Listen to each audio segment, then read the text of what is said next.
Alright guys, let's talk about it. The 100 to 500 RF lens. And how is it? It's a good lens.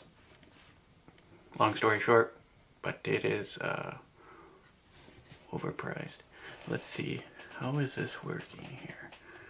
The old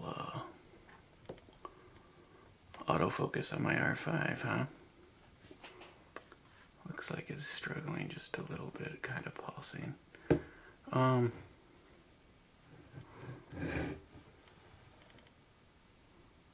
using the 15 to 35 f2.8 if you're curious, at f2.8. So, maybe that's why. Maybe it's just hunting, which I'm not sure why though. Let me try something. Okay, now it's on tracking this lens to see if that helps. So now you're getting a little taste of this. Alright, anyway, this lens is built really nicely. I wouldn't expect anything less from Canon right now. Canon is doing some amazing things.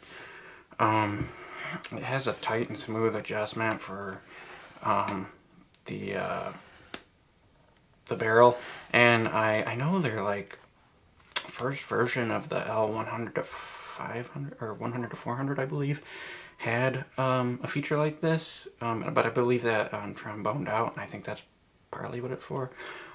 However, I don't really think it's necessarily necessary on this. I would actually rather just have like a lock switch personally. That's just me. It's okay. It's not a huge problem. Yeah, I guess it makes it easier to go out, but it's not like super smooth no matter what you do. So maybe it just takes time to get worn in. As far as that goes, as far as the tightness, if you want to lock it, it's not a huge throw on the ring here, so that's not bad. You have the thing back here, the little ring that you can customize. I don't use these on any of my lenses, I'm not gonna lie. It's just not important to me. If you've seen some of my earlier videos, you can see that I've actually filmed with this, the stabilization. All that was before the most recent update. Well, not the most recent one, the one before the most recent, which had to do with stabilization with the camera in this lens. And I think that, but I think that was mostly for photography in its continuous shooting, because I did have that problem. And it's funny because like I had talked to Canon about the problem, and then like a day or two later, maybe it was at most a week later, I saw that Canon was coming out with a firmware, and it was actually taking care of that same problem. So that's kind of funny, and he didn't seem to know about the problem itself, so he said that he would let them know if I sent pictures with it, because I was having issues with it. Like, no matter what I did, it just seemed blurry in certain times. So anyway, that's taken care of, so that's not an issue anymore. The million-dollar question is this worth the price of what it costs, which is $2,700. That's a lot of money. You're really, in my opinion, paying for the Canon's ability to make these lenses smaller in terms of what they were trying to do, which is portability. And to me, that's what it's all about with this lens. It's about being able to take your lens and have it be as portable as possible. And you're getting to see the autofocus here on video. This is only 1080p, and it's hunting a bit, and maybe it's because of the terrible lighting, but I've got it on tracking on this, and I'm trying to hit it in the most contrasted area, and it's having some problems. So that's weird, in my opinion, because it's a 15 to 35. It shouldn't be that bad. Anyway, regardless about this lens. I really think that's what you're paying for with this lens. You're paying for yes, it's very sharp, and yes, it's very good quality, and you know, it's supposed to be really weather sealed. However, if I were to compare this to something like the Sony 200 to 600 f 5 to 6.3 or whatever it may be, I believe it's 5 to 6.3, I would rather have that lens in 95% of the situations that I use telephoto lenses, and here's why. I did own that lens. It is a very good lens. It's every bit as good as this in terms of sharpness, in my opinion, and I tested it on an A7R4 that I owned. I switched to the R5 because of the stabilization and things, and I just really thought it would be best for the things that I'm most passionate about, and it is a very, very good camera, and the IOS is great. But this, again, back to this lens, we're comparing, you know, the different lenses that have come out from different systems, and I kind of see why Canon did this, but at the same time I'm a little bit disappointed that they did this, and the reason being that 7.1 is pretty dark, and I know what you're thinking, you know, well, they have the f11 lenses, and you know, people are taking great pictures with them, and that is very true. And I had the 800 f11. I sold it to get this lens, actually, and I would say that in terms of close focus, it is worth it.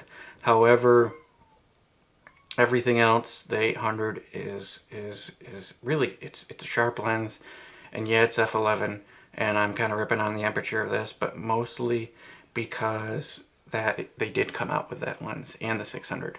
Like, if you're gonna make f11 lenses, then, you know, make a telephoto lens you know, a bit faster, you know, and maybe they'll come out with a 100 to 400, you know, f5.6, but I just don't think that's a big enough difference from what this is in terms of, you know, length and things like that. I just think they should have gone to, you know, 600, you know, even at 600 at 7.1, I probably would have been okay with it. I'm curious to how,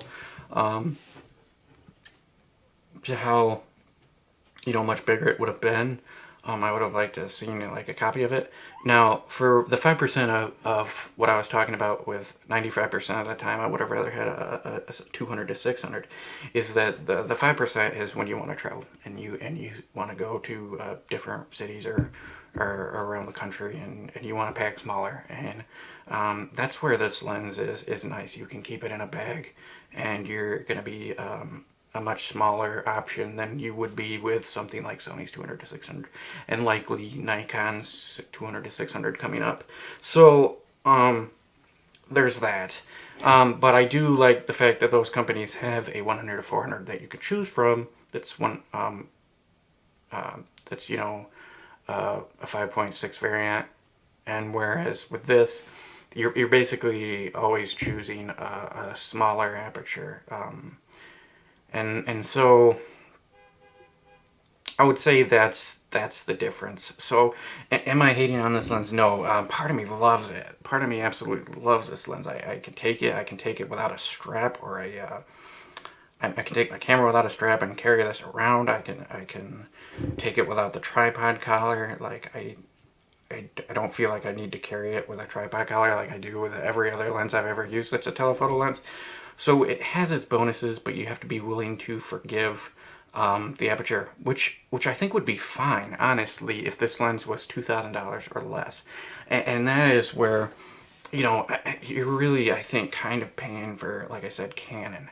And there's nothing wrong with that completely, but at the same time, you've got really high competition now in the telephoto market with the Sonys, and probably with the upcoming Nikon 200 to 600, and you've got the 200 to 500 5.6 from Nikon that they sell for like $1,400, and my gosh, I own that lens too, and it's just as good as any of them, or I wouldn't say better because I used it on a lower megapixel camera, but it took some very sharp images. So I guess my thing is, I'm kind of torn between loving this lens and not hating it, but just kind of like hating the idea of 7.1.